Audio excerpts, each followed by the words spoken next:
우리 옆에 분들과 인사하겠습니다. 메리 크리스마스. 메리 크리스마스. 오늘 메리 크리스마스입니다. 주님께서 태어나신 성탄절을 기념하는 성탄 예배로 우리 하나님 앞에 드립니다. 왜 알아보지 못했을까라는 제목으로 함께 은혜를 나누기를 원합니다. 알아보다, 인식, 이것은 신앙의 출발입니다. 우리가 어떻게 예수를 믿기 시작했습니까?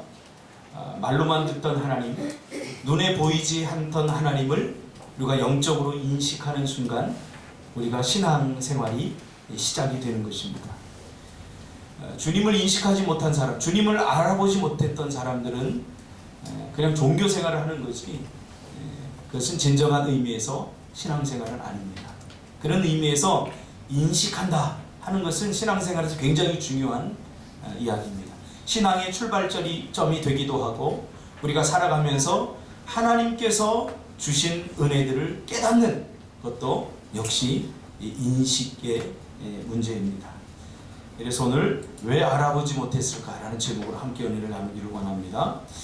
이스라엘 백성들의 최고의 관심은 성경에서 예언한 대로 이스라엘 백성들을 죄와 사망에서 구원하고 또 현실의 문제, 로마의 압제로부터 구원해 줄 그러한 영적인 구원과 현실의 구원을 동시에 이루어 주실 메시아를 살아생전에 한번 만나보는 것이었습니다. 오늘 우리의 관심과 다르지 않다고 생각합니다. 우리는 우리의 미래일, 즉 영적인 구원과 현실의 다양한 문제로부터, 그리고 현재의 그 다양한 환경으로부터 구원해 주실 주님을 만나고 그분의 명확하고 선명한 인생의 해결책을 듣기를 원합니다. 도대체 우리가 어디서 와서 이 땅에서 무엇을 하고 또 죽어서는 우리가 어디를 가는가, 이런 것에 대한 해답을 얻지 못하고 많은 사람들이 막연하게 그저 살아갑니다. 사람들이 살아가는 대로, 진리이기 때문에 그렇게 살아가는 것이 아닙니다. 그냥 사람들이 그렇게 살아가고 있기 때문에 그냥 살아가는 것입니다. 그러다 어느 날 문득 그런 생각이 들죠. 사람 왜 사는 걸까? 우리가 죽으면 어디로 가는 걸까? 이런 것에 대해 고민을 하게 되고 생각을 하게 되죠. 이것이 바로 주님을 만나게 되는 그런 과정입니다. 저도 그랬어요. 우리가 사람들이 왜 걷고 우리 사람들이 왜 살아가는 걸까? 이런 것에 대한 관심, 여기서부터 시작돼서 믿음이 시작되는 거죠. 죄로부터, 우리의 고달픈 인생으로부터 구원해 주시기를 우리는 원합니다. 우리가 살아가다 보면 정말 막막할 때가 많이 있습니다. 우리 인간의 힘으로 할 수 없는 일도 굉장히 많이 있습니다. 알 수 없는 질병에 걸려서 돈으로도 해결할 수 없고 의술로도 해결할 수 없는 그러한 문제에 직면하기도 하고, 또 때로는 돈이 없어서, 또는 잠 오지 않는 밤을 지새우기도 하고, 내 인생의 문제 내가 풀 수 없어서 고통스럽게 그렇게 살아가기도 합니다. 원래 우리가 이랬느냐? 그렇지 않습니다. 이 모든 것들이 죄로 말미암아 우리 인생들에게 주어진 그런 저주인 것이죠. 그런 이런 삶의 다양한 문제와 또 우리가 미래에 일어날 일들에 대해서, 우리가 구원받는 일들에 대해서 우리가 관심을 갖게 되는 거죠. 오늘도 예수님 태어날 당시의 사람들처럼, 그래서 많은 사람들이 예수님을 만나기를 원합니다. 예수님까지는 아니지만 정말 신이 계실까? 그 계시다면 그분을 만나고 싶은 그런 열망과 그런 생각들을 다 가지고 있죠. 이 젊을 때는 잘 몰라요. 젊을 때는. 나이가 젊을 때는 자기가 어느 정도 힘이 있기 때문에 우리가 신에 대해서 그렇게 절박하지 않습니다. 그냥 내가 다 할 수 있으니까. 제가 보니까 예수를 만나는 그 퍼센트를 보니까 50대, 60대 이후가 훨씬 많아요. 교회로 나오고 신에 대해서, 하나님에 대해서 관심을 갖게 되는 거예요. 왜 그래요? 젊을 때는 별로 관심이 없어요. 돈과 그리고 자기가 건강과 이런 거 다 가지고 있다고 생각하기 때문에 신이 별로 필요하지 않다고 생각해요. 그러나 어떤 위기에 직면해보고 그런 것들을 잃어갈 때 우리는 비로소 우리 인간은 참 약하구나. 인간이 할 수 없는 것들이 굉장히 많구나. 그러면서 신에 대해서 우리 관심을 갖게 되는 거죠.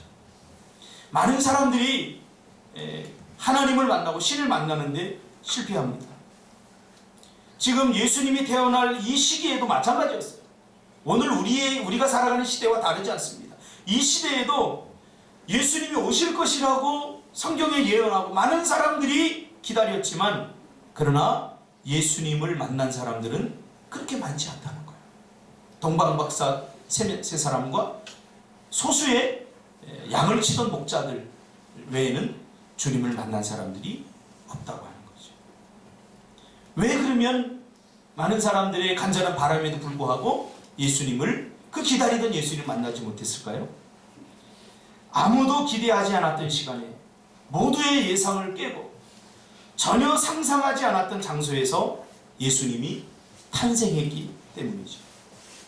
그래서 성령의 감동을 받은 동방박사 세 사람과 목자들 외에는 그토록 간절히 원했음에도 불구하고 아무도 예수님을 만나지 못했던 것입니다. 만나지 못하는 데는 다 이유가 있습니다.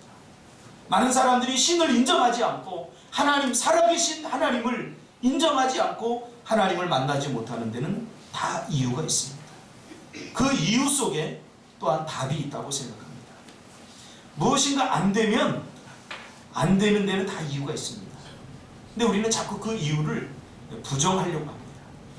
많은 사람들이 왜 예수님을 만나지 못했을까요? 첫 번째로는 모두가 잠들어 있었기 때문입니다. 오늘 본문에 보니까 동방박사와 목자들 외에는 만나지 못했습니다. 왜 그럴까요? 잠들어 있었기 때문입니다. 하나님은 예수 그리스도의 탄생을 우리 인생들에게 알려주기를 원했습니다. 그래서 천사를 보냈지만 밤에 양을 지키는 목자들을 제외한 모든 사람들이 다 잠들어 있었습니다. 분명히 하나님은 예수 그리스도의 탄생을 수많은 선지자들을 통해서 예언했고 깨어 있으라고 말했습니다. 그러나 정작 예수님이 탄생한 그 밤에는 모두가 잠들어 예수님의 탄생 소식을 들을 수가 없었던 거죠. 오늘 이 밤이 의미하는 게 뭘까요? 그냥 단순한 밤을 말하는 것이 아닙니다. 가장 어두운 현실, 무엇인가를 기대하기에는 희망이 보이지 않는 현실, 너무 캄캄하고 막막한 그런 현실을 오늘 밤이라고 우리가 생각할 수 있습니다. 여러분의 밤은 무엇입니까? 어떤 사람에게 밤은 너무 바쁜 거예요. 신앙생활 해야죠. 그러면 너무 바빠서 지금은 못하지만 나중에 내가 신앙생활 제대로 하겠습니다. 이 사람에게는 이 바쁨이, 여유 없음이 밤입니다. 그렇다고 한다면 여러분의 밤은 무엇입니까? 주님을 만날 수 없을 만큼 캄캄한 무엇이 여러분의 눈을 가리고 있다. 그것이 과연 무엇이냐고 말이죠. 어떤 사람은 이성에 빠져 있어요. 이성에 빠져서 신앙생활을 하지 못할 만큼, 주님을 만나지 못할 만큼 그렇게 빠져 있어요. 그렇다면 이성이 이 사람에게는 밤입니다. 왜 주님을 만나지 못합니까? 밤에는 그저 쉬고 싶고 놀고 싶고 눕고 싶고 아무것도 하고 싶지 않고 무기력해지고 하고 싶은 것도 없고 해봐도 안 되고, 그러니 잠이나 자자, 쉬고 싶고 그래서 아무것도 안 하고 누워버린 멍한 삶, 이것이 바로 인생의 밤입니다. 인생의 미래가 보이지 않는 이스라엘의 미래를 보여주는 것이 아닐까 저는 생각합니다. 그러므로 인생의 어두운 밤은 예수님을 만날 수 있는 기회입니다. 그 밤에 어떤 사람들은 잠을 잤는 반면에 어떤 사람들은 깨어 있어 천사들을 만났고 주님을 만날 수 있었던 거죠. 저도 주님을 언제 만났느냐, 제 인생이 가장 암울하고 캄캄할 때 주님을 만났던 것 같아요. 별로 살고 싶지도 않고 살아봐도 별 소용이 없겠다. 사람들이 태어나서 이렇게 고생만 하다 죽는구나. 그런 인식이 딱 오자, 야, 공부는 해서 뭐하냐, 이거 뭐 해서만 해, 결국 죽을 걸. 이런 니힐리즘, 허무주의에 사로잡히니까 아무것도 하고 싶지, 싶은 게 없어지는 거예요. 그때 인생의 캄캄한 밤, 그때 저는 주님을 만났습니다. 그러니까 인생의 밤, 그것은 좌절을 하라고 우리에게 주어진 게 아니에요. 아무것도 할 수 없어요. 어떤 사람 사업의 문이 깜깜하게 막힐 때, 그때 주님을 만납니다.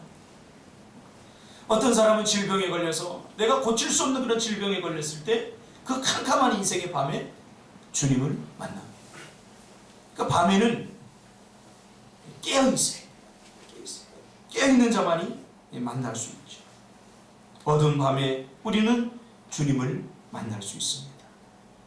사람들은 인생의 가장 어두운 밤을 절망의 밤이라고, 막막한 밤이라고 말하지만 우리는 달라야 됩니다. 인생의 가장 어두운 밤은 주님을 만날 수 있는 기회임을 믿으시기를 바랍니다. 도시에는 별빛이 잘 안 보여요. 왜요? 빛이 많아서 그래요. 빛이 너무 많아서. 그러나 조금 1시간 거리만 가도, 강원도 쪽만 가봐도 밤이 되면 별빛들이 반짝반짝합니다. 그런데 어릴 때 저는 도시에는 별빛이 없는 줄 알았어요. 별이 별로 없는 줄 알았어요. 똑같은 별이 존재합니다.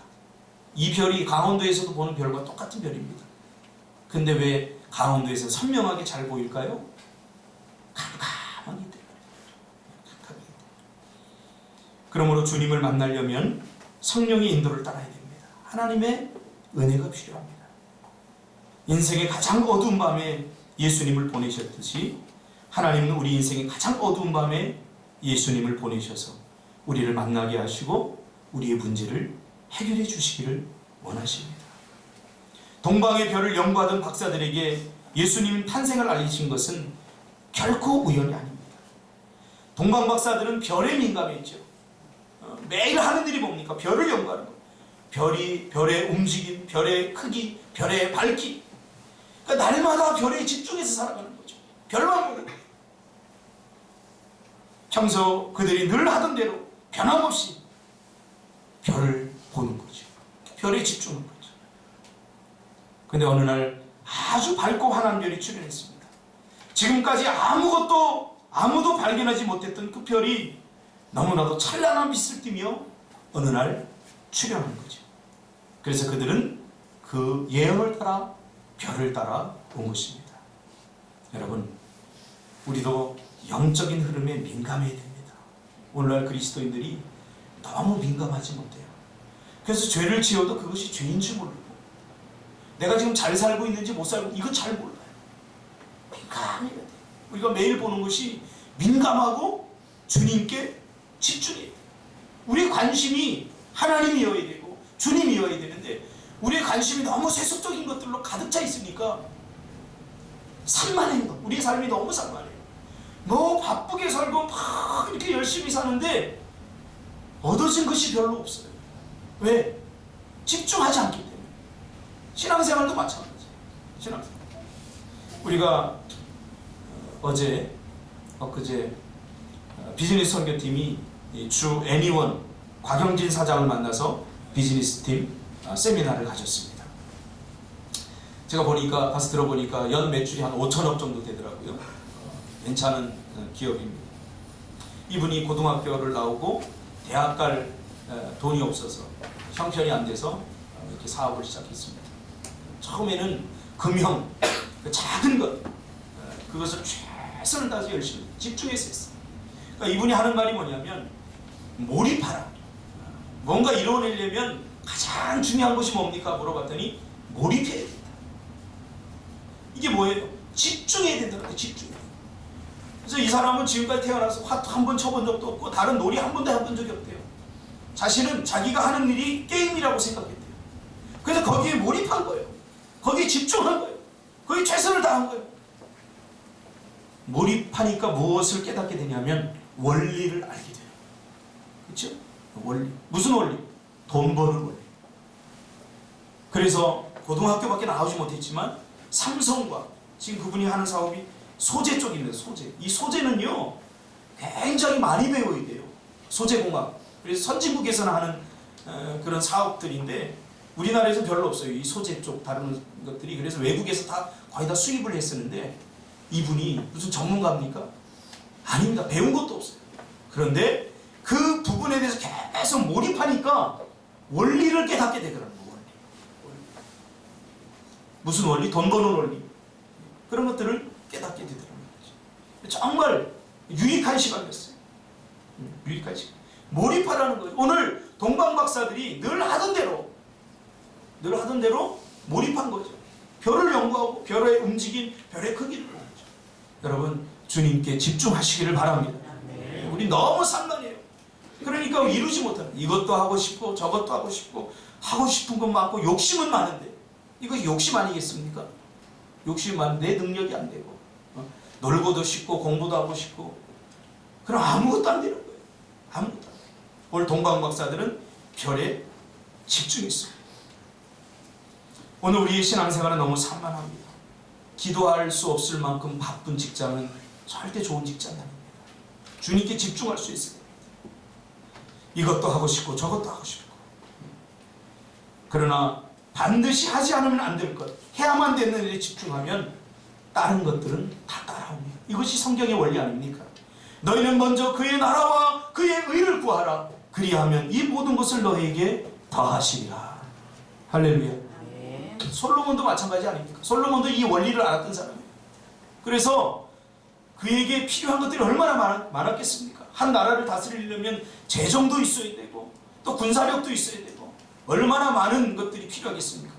그러나 그런 것들은 우선순위로 두지 않고 나라를 다스리는데 가장 중요한 것은 하나님께 주신 지혜다. 그 지혜를 구했더니 하나님께서 물질과 부귀와 영화를 겸하여 주셨다라고 말하고 있지 않습니까? 그렇습니다. 우리 인생에서 정말 집중해야 될 것, 먼저 주님께 집중하면 다른 모든 것들은 더하여 주실 줄 믿습니다. 할렐루야. 이 사실을 마음으로 믿고 여러분 삶에서 실천하시기를 바랍니다. 누가복음 21장 34절에 38절 보면 너희는 스스로 조심하라. 그렇지 않으면 방탕함과 술 취함과 생활의 염려로 마음이 둔하여지고 뜻밖의 그날이 덫과 같이 너희에게 임하리라. 이날은 온 지구상에 거하는 모든 사람에게 임하리라. 이러므로 너희는 장차올 이 모든 일을 능히 피하고 인자 앞에 서도록 항상 기도하며 깨어 있으라 하시니라. 나중은 우리의 시간이 절대 아닙니다. 나중은 사탄의 시간입니다. 해야 할 일이 생각나면 지금 해야 됩니다. 미루지 말고 지금 해야 됩니다. 제가 요즘 한 책을 읽고 있는데 인생에서 한 사람이 연구를 했어요. 사람들이 이렇게 호스피스를 하면서 사람들이 죽어가면서 어떤 후회를 가장 많이 남기는가. 그것을 요약해서 25가지로 이렇게 적었는데 사람들이 이런 것들 후회하더라. 그 25가지를 이렇게 써놨어요. 그걸 보면서 우리가 늘 후회하는 것들이구나. 우리가 늘 후회하는 것들. 여러분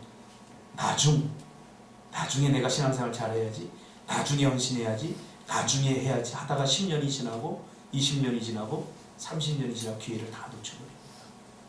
지금 하시기를 주님의 이름으로 축복합니다. 아멘. 두 번째로 이들이 주님을 만나지 못한 것은 우리가 예상하는 방법으로 주님이 오지 않았기 때문입니다. 우리가 예상하는 것으로 주님은 오지 않았어요. 신앙생활은 예상하는 것이 아니고 믿고 순종하는 것입니다. 예측하는 것, 이거 참 힘듭니다. 그래서 여러분 누군가 오늘 교회날 교회 다니면서도 기도해주고 그의 미래를 봐주고 뭐 그런 교회 안에 존재하는 무당들이 있어요. 막 기도해주고 당신의 미래를 점쳐준다고 그러고 기도해주고 그 사람들 다 가짜입니다. 우리는 내일 일을 절대 알 수 없어요. 성경이 분명히 말해요. 그러니까 성경을 알면 속을 일이 없어요. 성경이 분명히 얘기했잖아요. 내가 지금 1초, 1분에 무슨 일이 일어날지 하나도 몰라요.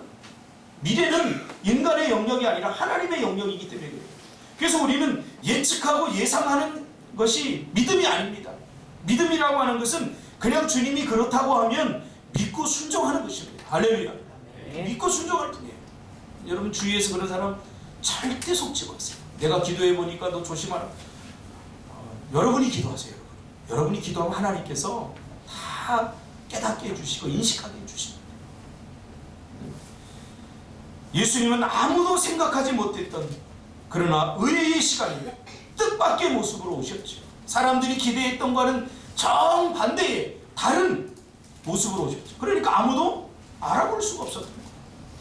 마태복음 25장에 보면 열처녀 비유에서처럼 의외의 시간에 의외의 장소에서 예수님께서 태어나신 것입니다. 그분은 정말 너무나도 평범합니다. 평범하다 못해 목수의 아들로 마리아의 몸에서, 인간의 몸에서 태어났습니다. 너무나 평범했기 때문에 사람들이, 특별함을 원했던 사람들이 예수님을 거부하고 있죠. 지금도 거부하고 있어요.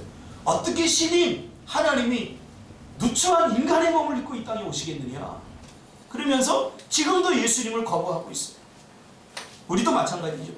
우리의 이성으로 예측되고 우리의 이성으로 생각하는 것, 과학적이고 이성적이지 않으면 우리가 받아들이지 못하는 부분들이 많습니다. 오늘날도 예수를 만나지 못하는 사람들 대부분은 그렇습니다.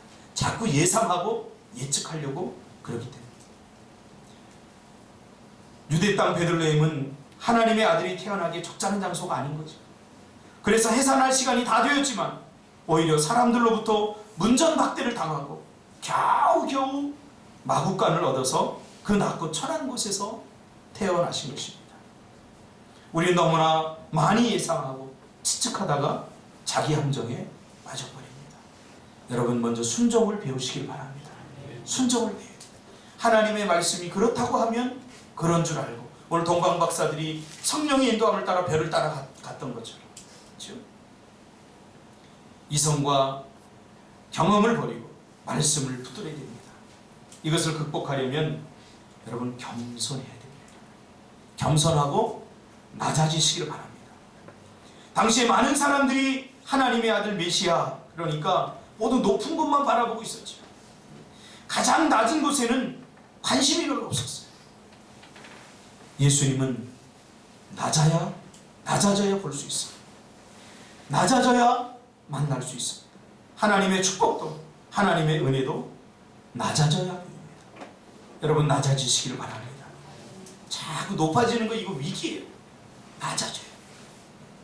낮아지되 자존감을 잃어버려서는 안 돼요. 그걸 부끄럽게 생각해서는 안 돼요. 낮아지고 또 낮아지십시오. 제가 참 좋아하고 존경하는 목사님, 제 은사님이 한 분 계신데 지난달에 은퇴를 하셨더라고요. 총신대학 신학대학원에서 조직신학을 가르쳤던 분인데 이분이 은퇴하셨더라고요. 그분이 은퇴하고 나니까 이제는 제가 배울 때 있었던 목사님들이 거의 없는 것 같아요. 이제. 교수님들이 다 사라지고. 이분이 참 겸손하신 분이에요. 겸손하신 분. 다른 분들이 다 좋은 차 타고 다닐 때 이분은 티코 타고 다니시고, 티코 타다가 티코가 고장 나니까 오토바이 타고 다니시고, 서울에서 양치까지 오토바이 타고 다니셨어요. 화장실에 이렇게 들어가면, 학생들이 들어가면 교수님이 쉬하다 말고 90도로 인사합니다. 전도사님 안녕하세요. 그래서 바지에 오줌을 지린 적이 한두 번이 아닙니다. 도저히 교수님 같지 않아요. 장인이 총신대 학장이었어요. 총신대 신대원 학장이었는데 좋은 차들을 딱 뽑았어요. 그러니까 그 차 꼭대기 올라가 차를 막 이렇게 밟았대요. 목사가 무슨 돈이 있어 이렇게 비싼 차 타고 다니냐고 밟았대. 자기는 티코 타는 것도 지금 미안하고. 그리고 부흥회를 가면 사례비를 절대 안 받아요. 부흥회를 가면 이렇게 점심 이렇게 대접하잖아요. 도시락 싸갖고 가셔. 부흥회를 가는데 도시락 싸고 이렇게 가셔갖고 부흥회 끝나고 성도들이 대접을 하는데, 아, 나는 도시락 싸갖고 왔다. 도시락을. 이제 그런 목사님이 나올까? 제가 그런 목사님을 본 마지막 세대이면서도 나도 과연 이렇게 살 수 있을까라고 저 자신에게 물어보면 내 마음은 너무 높아지는 것 같아요. 왜? 두려움이 드니까. 두려워. 저는 지금도 부흥회 가서 사례비 주면 너무 마음이 들뜨고 좋아요. 적게 주면 조금 서운하고 많이 주면 막 기뻐요. 부흥회를 인도하고 나서 사례비 많이 주면, 야, 이 교회 좋은 교회다 그래. 점심을 맛있는 큰 거 이렇게 사주면은, 야, 참 목사 할 만하다 이런 일이에요. 근데 대접받지 못하고 무시당하고 그럴 때 내가 목사를 해야 되나 그런 마음도 솔직히 들어요. 아, 내가 너무 높아졌구나. 집사람하고 우리 아이들한테 미안하지만 평생 이렇게 가난하게 살았으면 좋겠어요. 지금이 전 너무 행복해요. 사례비 비록 못 받지만 지금 너무 좋아요. 만약에 내가 사례비 더 많이 받고 이렇게 되면 소소한 행복들 그런 것들 잘 누리지 못할 것 같아요. 3차원의 세계는 높은 곳에 올라야 다 보이지만 4차원의 영적 세계는 낮은 곳으로 내려갈수록 잘 보입니다. 오늘날 한국교회가 욕먹는 이유가 뭡니까? 성도들이 너무 높아져서 그래요. 전부 다 그래서 큰 교회만 찾아가잖아요. 큰 교회가 나쁘다는 거 절대 아닙니다. 큰 교회 가서 열심히 봉사하고 열심히 헌신하고 열심히 신앙생활하면 괜찮아요. 근데 다 숨으려고, 큰 교회는 숨을 곳이 많으니까 그저 쉽고 편하게 신앙생활 하려고 하다 보니까 큰 교회를 다 몰려요. 제가 개척을 해보니까 이 개척교회를 무시하는 사람들은 예수 믿지 않는 사람이 아니라 큰 교회에 다니는 사람들이 무시하더라고요.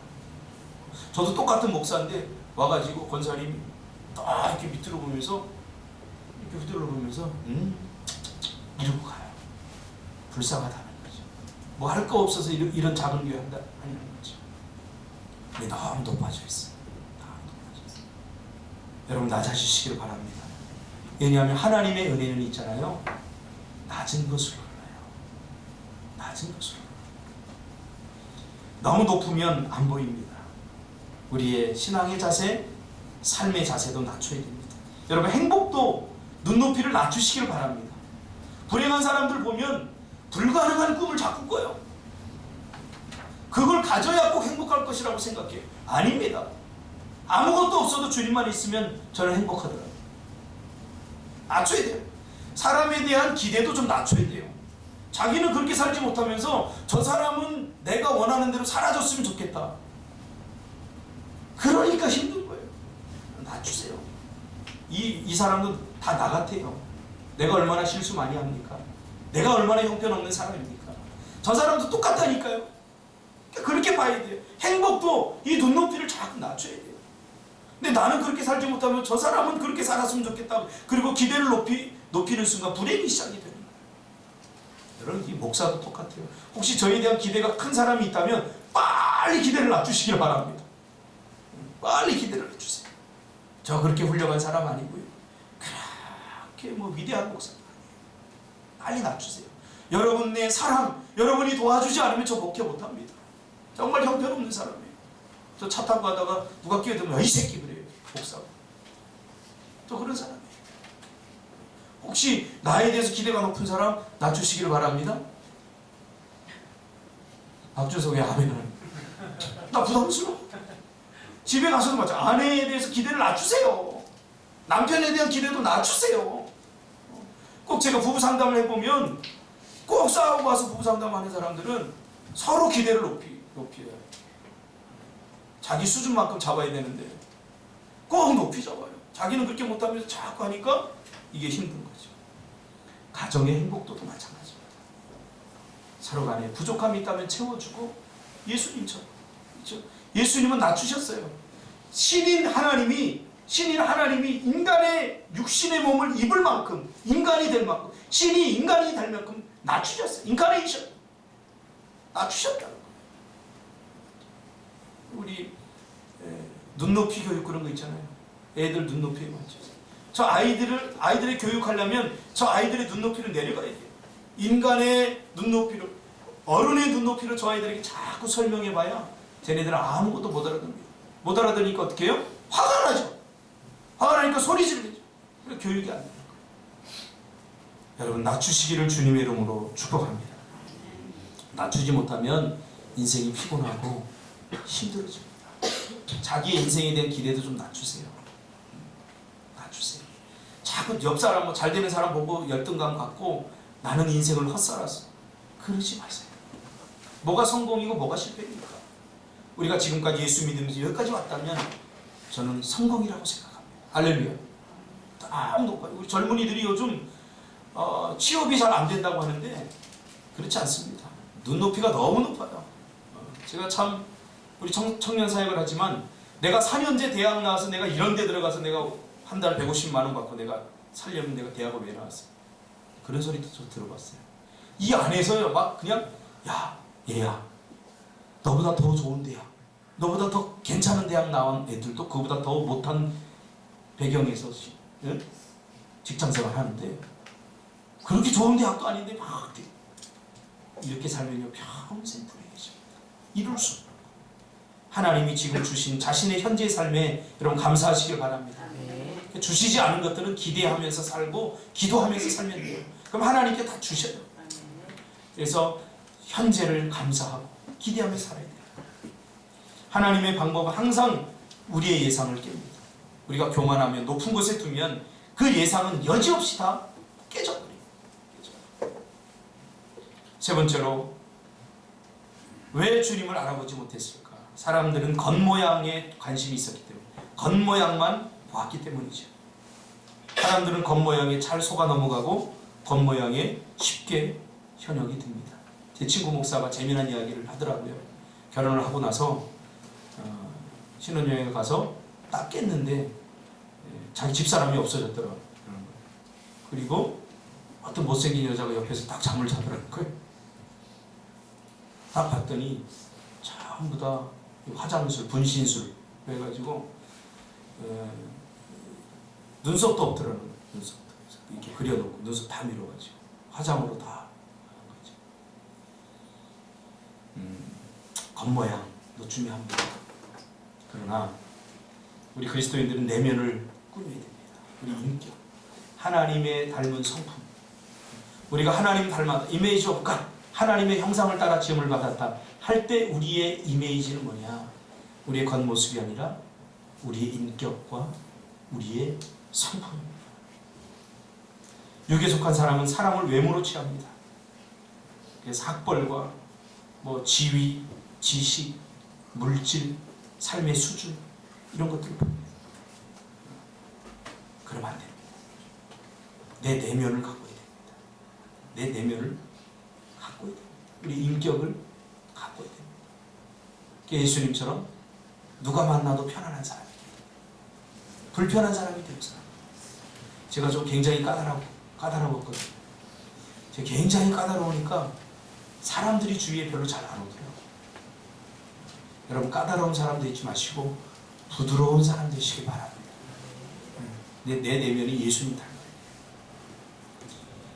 여호와께서 사무엘에게 이르시되 그의 용모와 키를 보지 말라. 저는 이 구절이 너무 마음에 들어요. 그 키와 용모를 보지 말라. 제가 지금도 이렇게 용모로 따지면 목사 용모가 별로 잘 안 나와요. 그래서 내가 늘 추리닝 입고 여기 왔다 갔다 그러니까 사람들이 나오고 정말 목사님 맞아요? 그래요. 정말 목사님 맞아요. 그렇죠? 우리가 목사 그러면 어떤 이미지가 그려지지 않습니까? 양복 입고 넥타이 메고 항상 이런 모습. 저는 그런 어떤 외형적인 것보다 내 내면이 먼저 하나님이 인정하는 목사가 되려고 그렇게 생각을 많이 합니다. 여러분들도 외모보다는 하나님이 인정하는 마음, 하나님이 인정하는 그런 내면을 잘 가꾸고 갖추시기를 주님의 이름으로 축복합니다. 베드로가 사도행전 10장 34절에서 그런 말을 했습니다. 베드로가 입을 열어 말하되 내가 참으로 하나님은 사람을 외모로 보지 아니한다. 외모로 보지 않는다. 로마서 2장 11절에도 말합니다. 이는 하나님께서 외모로 사람을 취하지 아니하십니다. 그렇죠? 사람을 볼 때도 외모로 보지 않기를 주님의 이름으로 축복합니다. 그래서 저는 눈을 먼저 봐야 돼요. 눈이 살아있는 사람이 참 좋더라고요. 잘생기고 못생기고 이걸 떠나서 눈빛이 살아있는 사람, 올바른 생각을 하고 건강한 생각을 갖고 있으면 눈빛이 살아있어. 여러분, 목자들이 천사의 기별을 듣게 된 것은 깨어 있었기 때문입니다. 그렇죠? 우리가 배세강 집사가 좋아하는 그 가게가 있어요. GS25시. 왜냐하면 24시간 깨어 있거든요. 24시간 열려 있거든요. 그러니까 사람들이 멀리서도 뭘 살려면 GS25C에 갑니다. 깨어있기 때문에. 우리도 그런 사람이 돼요. 믿고 갈 수 있는 사람. 깨어있는 사람. 그렇죠? 그 시간에 이 사람들은 깨어있을 거예요. 그렇죠? 그 시간에 이 사람. 목자들이 특별한 거 아니에요. 그 시간에 깨어있는. 이 목자들의 특성. 고대 근동 아시아의 목자들의 특성을 알아야 돼요. 목자들은 주로 낮에 잠을 잤습니다. 왜요? 보통은 이게 집에서 이렇게 키우다가 풀이 부족하니까 멀리 떠납니다. 이렇게 멀리 양들을 데리고 떠납니다. 떠나면 우리가 없는 곳에서 양들을 지켜야 되잖아요. 우리가 없어요. 그러면 사나운 맹수들이 달려들어요. 그러니까 목자들은 깨어 있어요. 깨어서 그 밤새도록 양들을 지켜야 돼요. 목자가 잠들어 버리면 양들을 다 도망가고 양들 막 다 죽어버립니다. 지금 이런 배경 속에 있는 목자들을 말하는 거예요. 천사가 찾아간 목자들은 바로 이러한 상황에 있던 목자들이죠. 목자가 깨어있지 않으면 여러분 안 되죠. 우리 성도들도 여러분 깨어있어야 됩니다. 예수님을 만나려면 깨어있어야 됩니다. 그리고 우리의 예상을 다 내려놓고 하나님의 말씀에 순종해야 됩니다. 하나님이 그렇다고 하면 그런 줄 알아야 됩니다. 내 이성적으로 살짝 달려서 안 되는데요. 어제도 우리 예린이 친구들이 왔는데 그런 이야기를 하더라고요. 제가 이제 진로 전문가니까 너희들 어떻게 대학은 결정되고 진로는 어떻게 할 거냐 그랬더니 한 친구는 경찰이 되겠다고, 한 친구는 아동심리를 전공하고 싶다고 그런 얘기를 해요. 그런데 목사님, 현실의 벽은 현실과 이상은 다른 것 같아요. 그래. 현실과 이상은 다르다. 제가 화가 났어요. 지금 몇 살인데 한참 꿈꿔야 될 나이인데 현실과 이상은 다르다. 그래서 꿈은 이거지만 사실 그렇게 못 될 것 같아요. 벌써부터 그러면 안 되죠. 제가 그랬어요. 아니다 해요. 우리 인생은 길다. 모든 것들은 처음 또 꿈에서 시작된 거다. 불가능할 것 같았고 안 될 것 같았지만 하나님이 주신 비전으로다가 모든 게 다 시작됩니다. 역사도 그렇지 않습니까? 다 불가능한 겁니다. 저는 요즘 핸드폰을 하면서요. 물론 걸고 받는 것밖에 못하지만 대단해요. 제가 초등학교 때 선생님이 그런 얘기를 했어요. 모든 것들을 이제 다 이 손바닥 안에서 누르면 다 된다고 했는데 그랬어요. 이번에도 우리가 곽영진 대표 그러지 않습니까? 만화책을 많이 봐라. 그렇죠? 영화를 봐라. 다 미래의 일들을 이야기해요. 제가 학교 다니면서 교양으로 영화를 이렇게 영화 이해에 대해서 들었는데 소련 영화들, 그런 영화들 보니까 1903년도, 1902년도에 우주선 달나라로 보내는 그런 영화들을 만들어서 지금 현실이 되어가고 있지 않습니까? 우주에다 집을 짓는 거, 그런 영화들을 찍었더라. 그렇습니다. 성경에는 우리의 미래의 일들이 다 기록되어 있습니다. 그러니까 자꾸 예상하고 이렇게 하려고 하지 말고 하나님의 말씀을 붙잡고 말씀대로 따르시기를 바랍니다. 그리고 여러분, 중심을 보시기를 바랍니다. 마음과 마음이 통하는 사이가 됐으면 좋겠어요. 하나님도 우리 중심을 본다. 그건 뭐냐면 마음으로 우리를 만나기를 원해요. 여러분, 이 자리에 나와 있지만 지금 이 마음은 준석이 어디가 있어? 과일 많이 팔아야 되는데 지금 그러고 있으면 안 되는 거예요. 이 예배 시간에는 마음이 주님을 향해. 사람도 마찬가지 아닙니까? 이렇게 대화를 하는데 서로 마음과 마음이 통해서 이야기를 해야 되는데 내가 마음 이야기를 하는데 박정만 집사님이 딴 생각을 막 하고 있고 성의 없게 내 목사인데 그러면 기분이 나쁘잖아요. 그렇죠? 신앙생활도 마찬가지입니다. 여러분, 이곳에 마음을 쏟으시고 또 우리 교회에 왔으면 우리 교회에다 마음을 쏟아야 되는데 다른 교회에다 자꾸 마음을 쏟으면 우리 교회에서 하는 목사 설교 별로 잘 안 들어봐요. 그리고 우리 교회 성도 별로다고 생각해요. 여러분, 마음을 보시고 중심으로 신앙생활 하시기를 주님의 이름으로 축복합니다. 기도하겠습니다. 주님 고맙습니다. 오늘 성탄절을